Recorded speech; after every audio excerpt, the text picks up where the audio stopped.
Student अगला topic हम लोग देखते हैं सिंगल फेज इंडक्शन मोटर। ये बड़े शॉर्ट में ही आपके सिलेबस में है, जिसमें हमें सिंगल फेज का ऑपरेटिंग प्रिंसिपल पढ़ना है। और इसका ऑपरेटिंग प्रिंसिपल दो तरीके से डिस्क्राइब किया जा सकता है, जिसमें से एक तरीका मैं यहाँ पर डिस्कस करने वाला हूँ, उसको बोलते हैं डबल रिवॉल्विंग फील्ड थ्योरी। यानी कि सिंगल फेज इंडक्शन मोटर का ऑपरेटिंग प्रिंसिपल एक थ्योरी के अकॉर्डिंग, जिस थ्योरी को क्या बोलते हैं, डबल रिवॉल्विंग फील्ड थ्योरी। ठीक है, सबसे पहले थ्री फेज और सिंगल फेज में डिफरेंस समझते हैं। ठीक है, ये स्टेटर रहा तुम्हारा। ठीक है, रोटर की अगर बात करें, is as like three phase induction motor.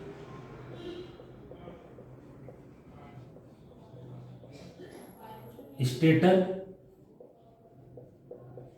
Single phase supply,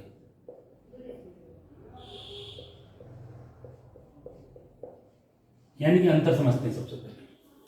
यानी कि ये स्टेटर हो गया और ये रोटर हो गया। तो ये जो स्टेटर है, यहां पर जो थ्री फेज सप्लाई थी, यहां पर सिंगल फेज सप्लाई हो गई, अंतर आ गया।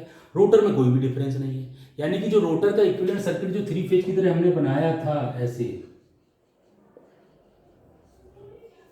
Rotor is same. इधर क्लियर हो? सिंगल फेज कैसी हो गई?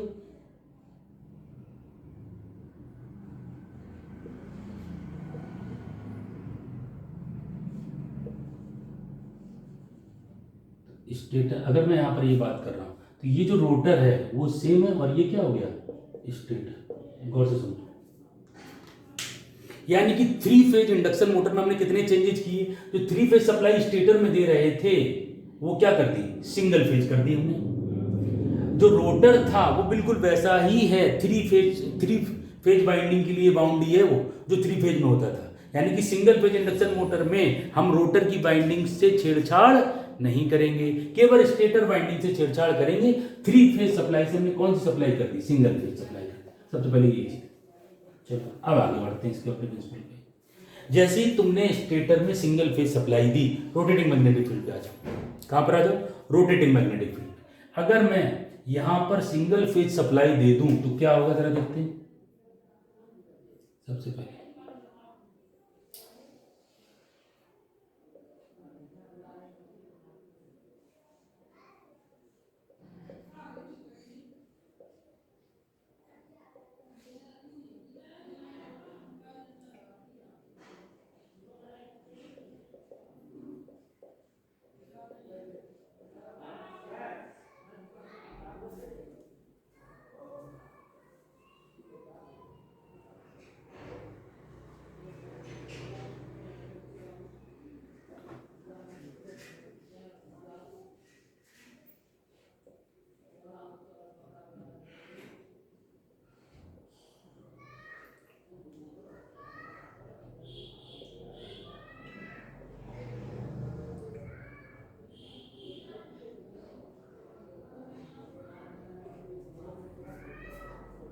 देखो,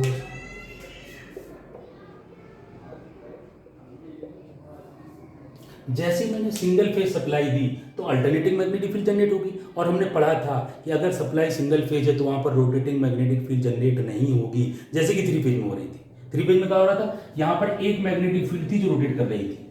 लेकिन डबल रिवॉल्विंग फील्ड थ्योरी के अकॉर्डिंग हमने पढ़ना है, तो हम लोगों ने क्या पढ़ा था कि अगर सिंगल फेज सप्लाई है तो अगर जरूरत पड़ती है तो हम कह सकते हैं कि रोटेटिंग मैग्नेटिक फील्ड तो जनरेट नहीं हुई, लेकिन दो रोटेटिंग मैग्नेटिक फील्ड जनरेट हो गई, और दोनों सेम स्पीड और सेम मैग्नीट्यूड के साथ अपोजिट डायरेक्शन में घूम रही हैं। देखो गौर से, देखिए ये तुम्हारा एक रोटर कंडक्टर हो गया। ये लो,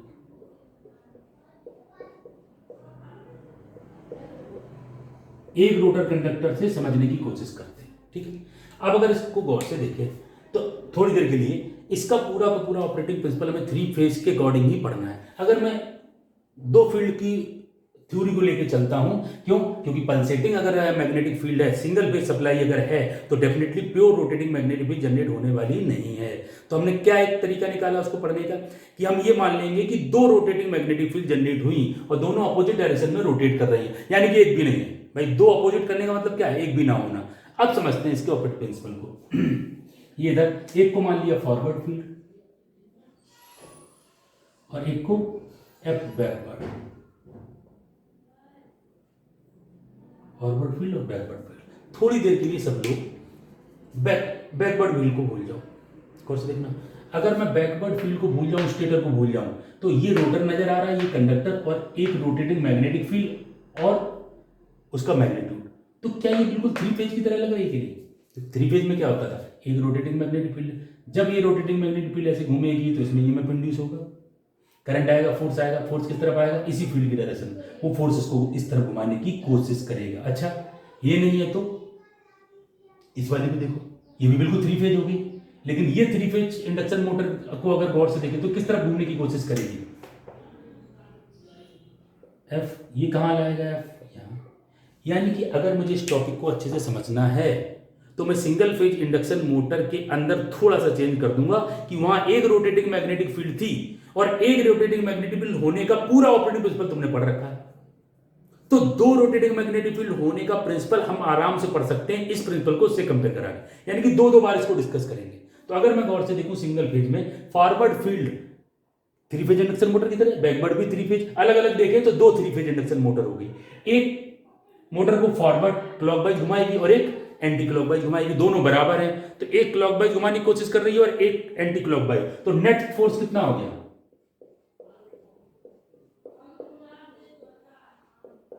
इसीलिए ये वाली motor is not self starting.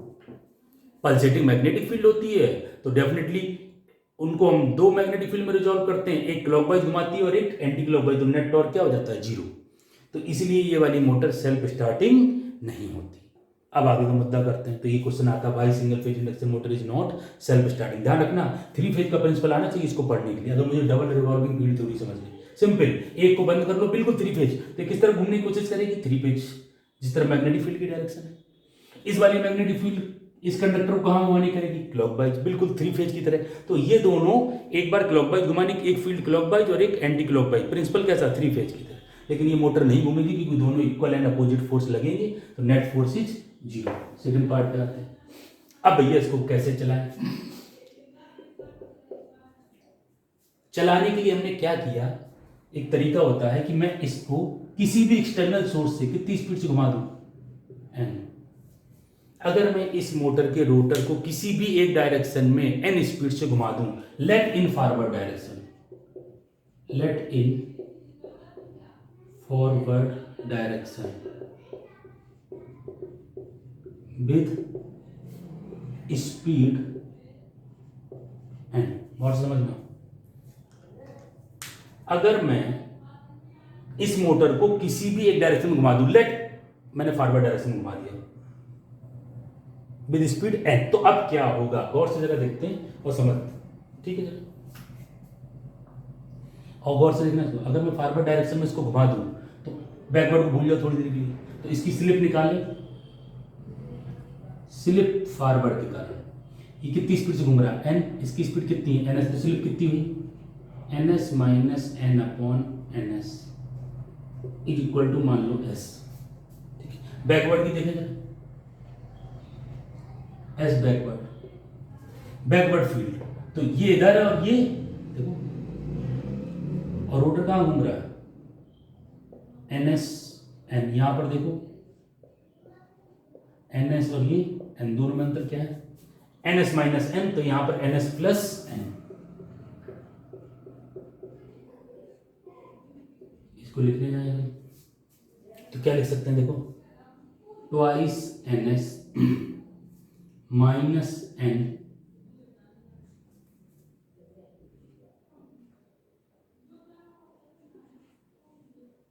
Upon N S, ये लिख सकते हैं इसको, देखो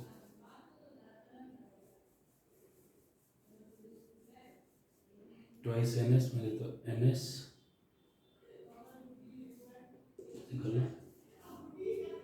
लिखने का तरीका क्यों लिख रहे हैं मैं समझा दूं, कंपेयर करने के लिए दोनों को। इसको मैंने लिख दिया ट्वाइस एन एस, तब ब्रैकेट खोलोगे तो two N S minus N S, तो एन एस बच जाएगा, माइनस माइनस तो N S plus N S, क्यों मैं समझा रहा हूँ। अब इसको सॉल्व करो, इसी को ऐसे लिख दिया है समझाने के लिए, कोई उसमें बड़ा पॉइंट नहीं, एन एस कैंसिल, तो two minus N S minus N upon, ये लिखना चाह रहा हूँ,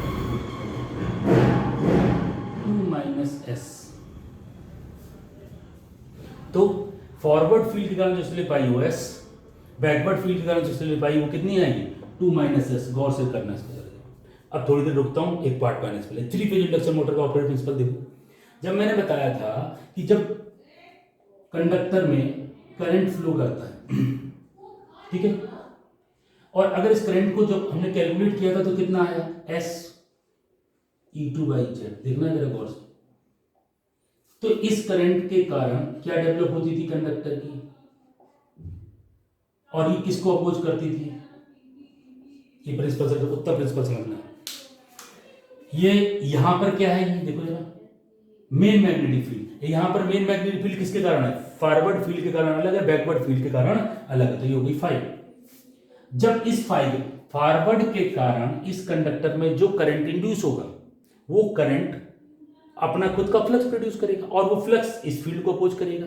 इसके कारण इसमें जो इंड्यूस होगा करंट और जो फ्लक्स आएगा वो इसको अपोज करेगा। अब देखते हैं, ये जो फाई सी है is proportional to I C, और I C is proportional to S, और net magnetic field phi prime is equal to phi minus phi C. जरा देखते हैं गौर से। यहां पर फाई कितनी है, दो, एक फॉरवर्ड फील्ड की और एक बैकवर्ड फील्ड की। तो ये जो फाई है दो है, तो दोनों को अलग अलग डिस्कस करते हैं। यहां पर गौर से देखिए, अगर मैं यहां पर देखूं फॉरवर्ड फील्ड के कारण, तो फॉरवर्ड फील्ड की कितनी है एस, तो यहां पर आईसी किसके प्रोपोर्शनल है, IC forward is proportional to S, और IC backward is proportional to 2 minus S. और इस करंट से देखो जरा, इसके कारण जो करंट आएगा उससे क्या आएगा, flux forward conductor, flux backward conductor. और ये फॉरवर्ड कंडक्टर, अब गौर से समझो, यानी कि इस मैग्नेटिक फील्ड के कारण इसमें जो करंट आएगा वो करंट अपना खुद का फ्लक्स प्रोड्यूस करेगा। तो इसका अपना खुद का फ्लक्स इस फाई को अपोज करेगा। कौन से फाई को, फॉरवर्ड वाले को फाई, और इसके कारण जो इसमें इंड्यूस हो बैकवर्ड वाले को। और ये जो फाई इसका जो इंड्यूस होगा, ये कंडक्टर का फाई प्राइम, मान लो ये सब अगर कंफ्यूज कर रहा तो थोड़ी देर हटा। अब जरा गौर से देखो, अगर मैं बैकवर्ड ढक लूं तो इस फील्ड के कारण इस कंडक्टर में क्या आएगा फाई प्राइम, और ये phi prime is directly proportional to S, और ये फाई प्राइम इस फाई को अपोज करेगा। तो फाई फॉरवर्ड की बात करते हैं, तो फाई फॉरवर्ड कितनी रह जाएगी, फाई प्राइम माइनस है, phi minus phi prime. Backward पे आ जाओ, बैकवर्ड का phi prime is proportional to 2 minus S, तो फाई बैकवर्ड कितनी हो जाएगी, फाई माइनस फाई प्राइम। देखना जरूर। अब इसको अगर मैं लिखना चाहूं तो इन दोनों में फाई प्राइम की जगह क्या लिख सकता हूं,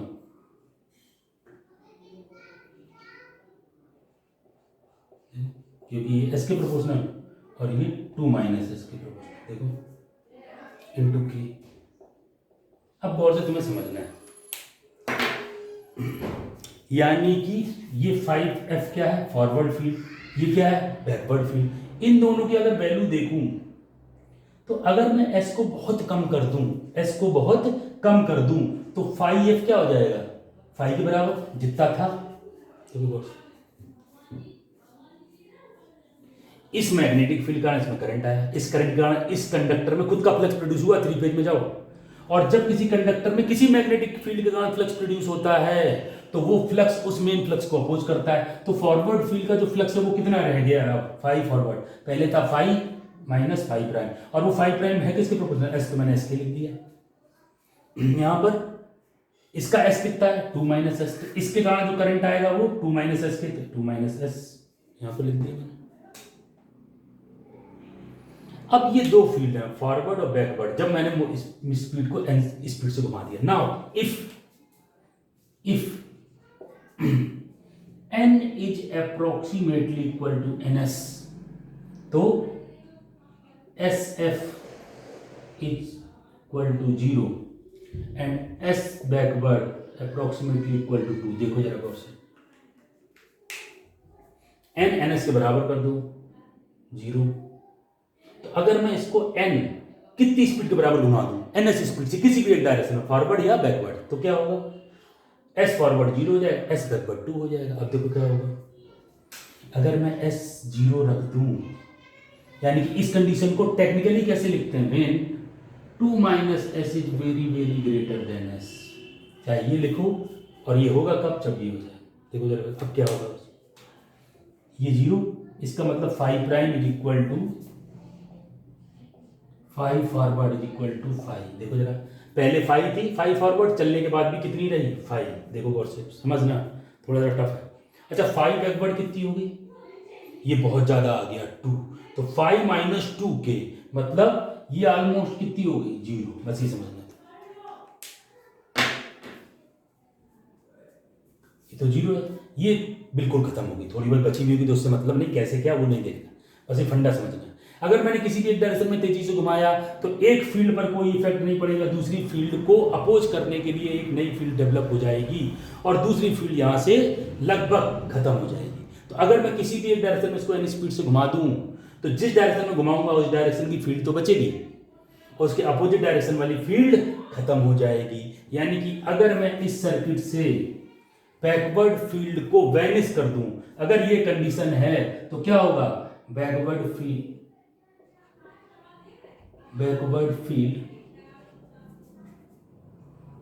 इज इलिमिनेटेड, यानी कि इस स्ट्रक्चर से बैकवर्ड फील्ड खत्म हो जाएगी, तो केवल क्या बचेगी, फॉरवर्ड फील्ड। और अगर केवल फॉरवर्ड फील्ड बची तो हमने अगर इस मोटर को इसी एक डायरेक्शन में घुमा दिया तो ये मोटर बिल्कुल 3 फेज इंडक्शन मोटर की तरह बिहेव करने लगेगी। क्यों, क्योंकि इससे बैकवर्ड फील्ड खत्म हो जाएगी। देखो, and now the motor continue to run due to the action of 3 phase induction motor. This is the operating principle of 3 phase induction motor.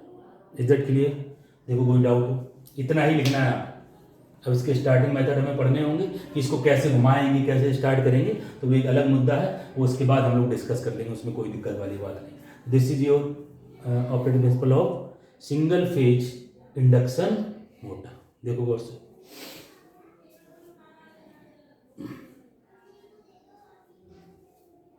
समझ में आया?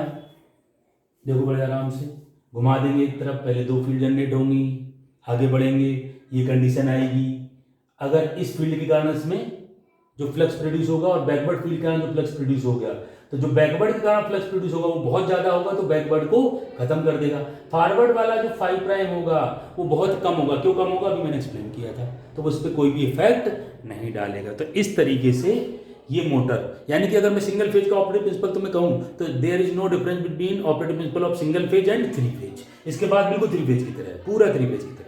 बस शुरुआत में क्या करना है, सिंगल फेज को 3 फेज बनाने के लिए ये जो 2 मैग्नेटिक फील्ड हैं इनमें से एक मैग्नेटिक फील्ड को बैकवर्ड या फॉरवर्ड वाली को खत्म कर देना है। और उसको खत्म करने के लिए मोटर को किसी एक्सटर्नल हेल्प की सहायता से किसी भी एक डायरेक्शन में स्पीड से घुमा देते हैं। कितनी स्पीड से, सिंक्रोनस स्पीड से थोड़ी सी कम स्पीड पे। क्यों, so that 2 minus S is very very greater than S.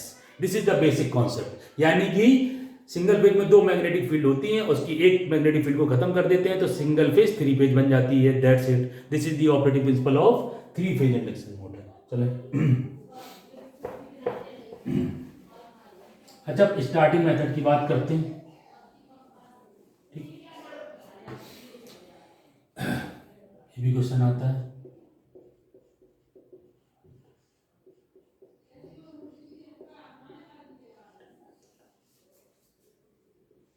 Single phase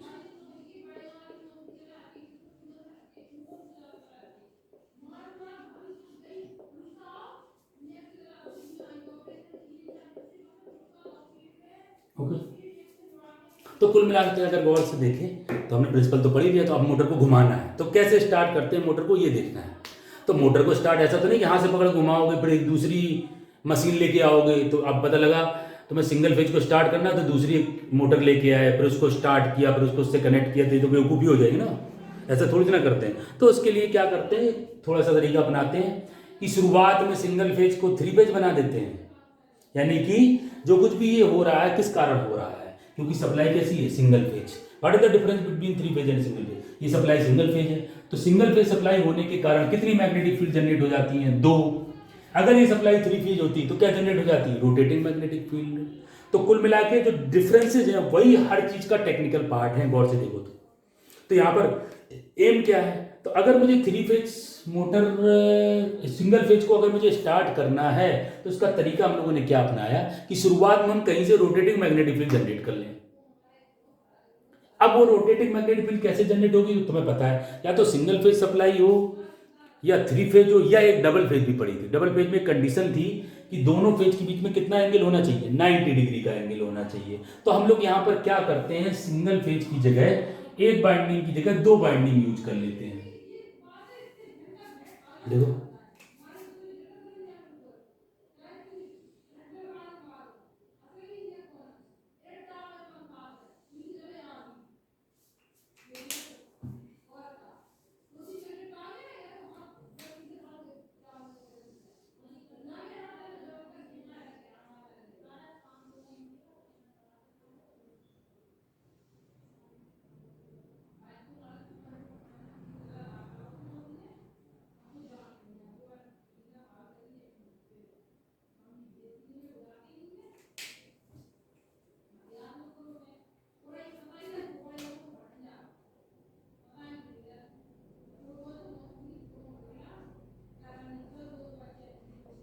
single phase supply दी थी दोनों कॉइल में, इसको बोल देते हैं मेन कॉइल,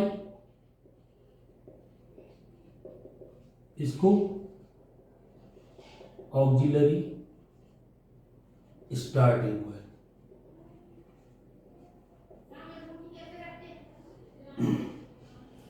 तो अब हमें क्या करना है, सप्लाई तो सिंगल फेज ही है लेकिन हमने कॉइल दो कर ली, एक स्टार्टिंग कॉइल और एक मेन कॉइल। अब हमने उसी सिंगल फेज सप्लाई को थ्री फेज तो नहीं बना सकते लेकिन डबल फेज सप्लाई बनाने की कोशिश करते हैं। क्यों? क्योंकि सिंगल फेज में तो यहाँ दो मैग्नेटिक फील्ड जनरेट होंगी तो हमें घुमाना पड़ रहा है।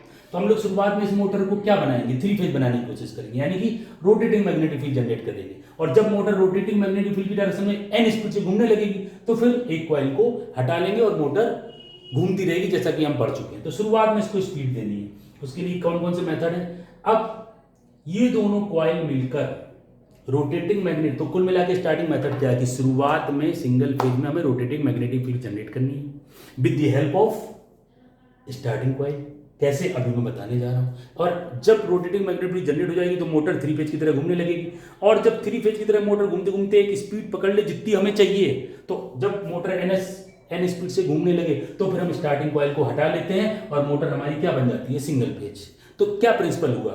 सिंगल फेज को पहले डबल फेज बनाने की कोशिश की गई, सप्लाई एक ही with the help of starting coil. तो जब दो फेज हो गए और दोनों के फेज में कितना फेज डिफरेंस? 90 डिग्री अगर हमने अचीव कर लिया तो यहाँ रोटेटिंग मैग्नेटिक फील्ड जनरेट हो जाएगी। तो सिंगल फेज थ्री फेज की तरह घूमने लगेगी। जब वो घूमते घूमते सफिशिएंट स्पीड अटेन कर लेगी तो जो हमने एक्स्ट्रा ऑक्सिलरी कॉइल लगाई है उसको हम इस सर्किट से हटा लेंगे, तो हमारी मोटर फिर से सिंगल फेज बन जाएगी और घूमेगी थ्री फेज की तरह। That's it. ये तुम्हारा ऑपरेटिंग प्रिंसिपल है। देखो जरा गौर से, बना लिया डायग्राम, एक स्टार्टिंग कॉइल लग दी। अब मुझे इन दोनों कॉइल के बीच में 90 डिग्री का फेज डिफरेंस डेवलप करना है, तो यहाँ रोटेटिंग मैग्नेटिक फील्ड जनरेट है। कैसे डेवलप करेंगे? कितने मेथड है? तो मेथड लिख देता हूँ, चार पांच मेथड है तुम्हारे। रेजिस्टेंस स्टार्ट,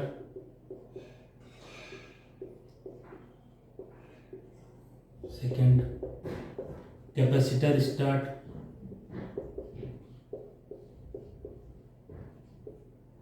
तीसरा कैपेसिटर स्टार्ट कैपेसिटर रन, चौथा परमानेंट कैपेसिटर।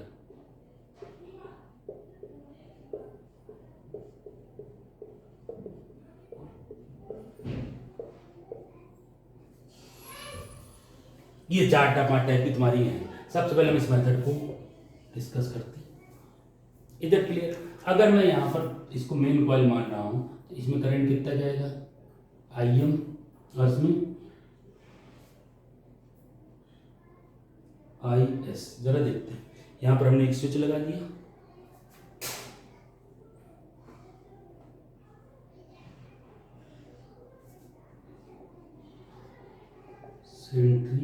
सेंट्रीफ्यूगल स्विच, क्यों लगा लिए? जिससे कि जब मोटर हमारी स्टार्ट हो जाए तो हम इस स्विच को ऑन ऑफ करके इस कॉइल को हटा सके, जब लगाना है तो लगा दें, हटाना है तो हटा दें। अच्छा, रेजिस्टेंस स्टार्ट में इस कॉइल के साथ एक हैवी रेजिस्टर लगा देते हैं। अच्छा, पर्पज क्या है इन सब मेथड का कि इस कॉइल और इस कॉइल में कितना फेज डिफरेंस डेवलप करना है 90 डिग्री को, और से समझना। मान लो ये सप्लाई वोल्टेज है V, ये V, दोनों में वोल्टेज वही है। ये अगर मैं मान के चलूं तो RL सर्किट की तरह बिहेव करेगा, इधर आ गया आई मेन को थोड़ा और। अगर ये प्योर इंडक्टर है तो कितनी डिग्री एंगल होगा, आई कितना पीछे होगा 90 डिग्री, ये मान लो 80 डिग्री आई में। मान लो इस कॉइल की रेजिस्टेंस बहुत कम, लेकिन इस कॉइल की रेजिस्टेंस बहुत ज़्यादा है। अगर किसी चीज़ की रेजिस्टेंस बहुत ज़्यादा है तो RL सर्किट में अगर R बढ़ाओगे तो करंट इधर जाएगा, L बढ़ाओगे तो इधर जाएगा। सेकेंड में मैं बता चुका हूँ। तो दूसरी कॉइल में आई स्टार्ट है तो इनके बीच में मान लो 60-65 डिग्री आ गया, चाहिए कितना 90 डिग्री। तो यही लिखना है तुम्हें, ज़्यादा डीप में नहीं जाना, कि यहाँ रोटेटिंग मैग्नेटिक फील्ड जो भी जनरेट होनी है वो किसके कारण, due to the phase difference between main coil and auxiliary coil. अगर वो फेज डिफरेंस 90 डिग्री डेवलप कर पाए तो बहुत अच्छा है, तो pure rotating magnetic field generate होगी। लेकिन अगर वो फेज डिफरेंस 90 से कम है तो मैग्नेटिक फील्ड रोटेटिंग जनरेट तो होगी लेकिन बहुत अच्छी क्वालिटी की नहीं होगी। लेकिन हम जानते हैं कि सिंगल फेज जो मोटर का यूज होता है वो बहुत हैवी लोड के लिए यूज नहीं होता ड्यू टू दिस बिहेवियर, क्योंकि वहां पर रोटेटिंग मैग्नेटिक फील्ड हम जनरेट करते हैं और वो बहुत ज्यादा स्ट्रांग नहीं होती सिंगल फेज की रोटेटिंग मैग्नेटिक फील्ड। क्यों? क्योंकि फेज डिफरेंस 90 डिग्री का डेवलप कर पाना पॉसिबल नहीं हो पाता किसी भी मोटर में अच्छे से। अगर रेजिस्टेंस स्टार्ट मेथड है तो बिल्कुल भी नहीं। और अगला मेथड अगर हम गौर से देखें तो उसको देखने की कोशिश करते हैं, हटा दें इसको। तो ये हो गया। अब 60-65 में बहुत अच्छी रोटेटिंग मैग्नेटिक फील्ड तो नहीं जनरेट होगी, लेकिन इतनी जनरेट हो जाएगी कि मोटर स्टार्ट हो जाए। ठीक है, और सिंगल फेज में हम ये मेथड यूज कर सकते हैं। अगर हैवी लोडेड मशीनें हैं तो फिर हमें वहां पर कैपेसिटर स्टार्ट मेथड यूज इधर क्लियर। तो जहां घरेलू घर में अगर हम सिंगल फेज कहीं ऐसी जगह यूज कर रहे हैं जहां लोड कहीं पर बढ़ सकता है तो उस कंडीशन में फिर कैपेसिटर स्टार्ट अच्छी रहती है। क्यों, जरा देखें क्यों। V आई मेन कॉइल। अब ये वाला सर्किट कैसा हो जाएगा RLC, तो L और C का इफेक्ट कुछ हटा के अगर हम गौर से देखें तो ऐसे कुछ हो जाएगा। तो ये ऑलमोस्ट कितना हो गया 80 डिग्री फेज डिफरेंस IM और IS के बीच। तो अगर IM और IS के बीच में ऑलमोस्ट 90 डिग्री का फेज डिफरेंस आ गया तो रोटेटिंग मैग्नेटिक फील्ड जनरेट हो जाएगी और मोटर घूमने लगेगी। तो कुछ जनरेट इसमें भी होगी इसमें भी होगी। क्या अंतर है समझ, इसमें थोड़ी खराब क्वालिटी की, इसमें थोड़ी अच्छी क्वालिटी। और जब रोटेटिंग मैग्नेटिक फील्ड के कारण ये मोटर एक सफिशिएंट स्पीड पर घूमने लगेगी तो सेंट्रीफ्यूगल स्विच की सहायता से हम इसको अलग कर देंगे। अब यहाँ पर एक कैपेसिटर स्टार्टर है, कैपेसिटर रन है, इसी में क्या लगा दिया ये इलेक्ट्रोलाइट कैपेसिटर है, पढ़ लेना उसमें लिख के दिया किताब में। और ये ऑयल टाइप है। अब क्यों लोड कम जाता है उसमें, ज़्यादा डिटेल में नहीं जाते। तुम लोग कौन सा मैकेनिकल तुम लोग ब्रांच सबकी है तो उस हिसाब से अगर देखते हैं तो ऑयल कैपेसिटर जो यूज होता है वो उस जगह यूज होता है जहाँ बहुत टाइम ड्यूरेशन बहुत ज़्यादा हो। इज दैट क्लियर और नॉट? यानी कि परमानेंटली ही कनेक्ट, अगर परमानेंटली इलेक्ट्रोलाइट को कैपेसिटर को कनेक्ट कर दोगे तो इसका डायलेक्ट्रिक खराब हो जाएगा। तो अगर मुझे थोड़ी देर के लिए स्टार्टिंग मेथड मतलब स्टार्टिंग में ही यूज करना है तो मैं इलेक्ट्रोलाइट, क्योंकि ये सस्ता आता होगा, ये महंगा आता होगा, बड़ी सीधी सी बात है। तो ये सब अब प्रैक्टिकल एप्लीकेशन के हिसाब से हैं, अपनी ज़रूरत के हिसाब से। हमें ज़रूरतें नहीं लिखनी, हमें तो एक टेक्निकल पॉइंट बताना है कि सिंगल फेज में हमें मोटर को स्टार्ट करने के लिए शुरुआत में रोटेटिंग मैग्नेटिक फील्ड जनरेट करनी है। कैसे, देखें जरा गौर से, कैसे रोटेटिंग मैग्नेटिक फील्ड जनरेट करनी है। किसी भी तरीके से अगर हम ऑक्सिलरी कॉइल और मेन कॉइल के बीच में क्या डेवलप करा दें, फेज डिफरेंस। कितनी डिग्री का कोशिश करना है फेज डिफरेंस, 90 डिग्री का फेज डिफरेंस डेवलप करने का। रेजिस्टेंस स्टार्ट में वो 90 डिग्री अचीव नहीं हो पाता। क्यों? क्योंकि उसकी फेजर डायग्राम में हमने बताया था। कैपेसिटर स्टार्ट में हम ऑलमोस्ट 90 डिग्री का फेज डिफरेंस स्टार्टिंग कॉइल में और मेन कॉइल में डेवलप कर पाते हैं। जिसके कारण यहाँ पर बहुत अच्छी रोटेटिंग मैग्नेटिक फील्ड जनरेट हो जाती है। रेजिस्टेंस स्टार्ट में बहुत अच्छी जनरेट नहीं होती है, लेकिन इतनी जनरेट हो जाती है कि छोटी मोटी मोटर को, कम लोड वाली मोटर को स्टार्ट करने के लिए वो सफिशियंट होती है। कैपेसिटर स्टार्ट कैपेसिटर में एक कैपेसिटर इलेक्ट्रोलाइट वाला लगाते हैं जो स्टार्टिंग के लिए, और एक परमानेंटली कनेक्ट रहता है। अब लास्ट मेथड अगर तुम गौर से देखो, परमानेंट कैपेसिटर, तो उसमें स्विच ही हटा दिया लो, ये ऑक्सिलरी कॉइल, परमानेंट कैपेसिटर में क्या हो गया, ये ऑक्सिलरी कॉइल हमेशा इससे कनेक्ट रहेगी, खत्म, परमानेंट हो गया। और परमानेंट अगर होगा तो कौन सा होगा, ऑयल टाइप कैपेसिटर। तो अगर ये आ जाए तो तुम्हें एक ही डायग्राम में देखो, और सबका डायग्राम एक ही है, सबका फेजर डायग्राम एक ही, बस रेजिस्टेंस स्टार्ट और कैपेसिटर वाला, इन दो फेजर डायग्राम में अंतर है। कि स्टार्ट करने का तरीका बता दिया मैंने, ऑपरेटिंग प्रिंसिपल बता दिया, बड़े आराम से सारी चीज़ों को उठाओ। और 10 नंबर का क्वेश्चन आता है ये, explain starting method of single phase induction motor. कैसे, इसी डायग्राम को बार बार बनाना है तुम्हें, रेजिस्टेंस स्टार्ट में, कैपेसिटर स्टार्ट में, बस क्या चेंज करने हैं, जो चेंजेस एक एक करके मैंने तुम्हें बताए। तो this is your starting method of single phase induction motor. Okay, तो अब हमारा जो लास्ट टॉपिक है सिंक्रोनस मशीन का, वो बचा हुआ है, तो वो बाद में डिस्कस करेंगे। इस पे कोई न्यूमेरिकल नहीं पूछा जाता है, न्यूमेरिकल जो मैंने डिस्कस किए थे केवल वही पूछे जाते हैं। तो ये आपकी चौथी यूनिट ऑलमोस्ट कंप्लीट हो गई है। 5वीं यूनिट थ्योरेटिकल है, तो मैं चाहूँगा आप किताब से ही उस यूनिट को पढ़ें। जो भी लोग यूपीटीयू के किसी भी कॉलेज से बीटेक फर्स्ट ईयर में पढ़ रहे हैं, अध्ययनरत हैं, तो वो लोग ध्यान दें कि 4 यूनिट ही हमें टेक्निकली पढ़नी है। 5वीं यूनिट में हमारा केबल वगैरह है, मैंने नोट्स साइड पे दे रखे हैं, नोट्स आप ले लीजिए। क्वेश्चंस वो जो आते हैं, एक न्यूमेरिकल 5वीं यूनिट का मुझे कराना होगा, जो मैं उस समय कराऊंगा। अब मैं इसके बाद जो टॉपिक मैं कंप्लीट करवा चुका हूँ उनके अच्छे न्यूमेरिकल्स धीरे धीरे करके डालूंगा, उस टॉपिक में ऐड करूँगा। तो जो बच्चे इंटरेस्टेड हैं उन पर्टिकुलर टॉपिक्स को, जो उनको अच्छे से आते हैं, उनके न्यूमेरिकल्स मेरे साथ सॉल्व करें, मैं न्यूमेरिकल्स दूंगा और धीरे धीरे करके वो वीडियो इस वेबसाइट पे अपलोड करेंगे। Okay, thank you.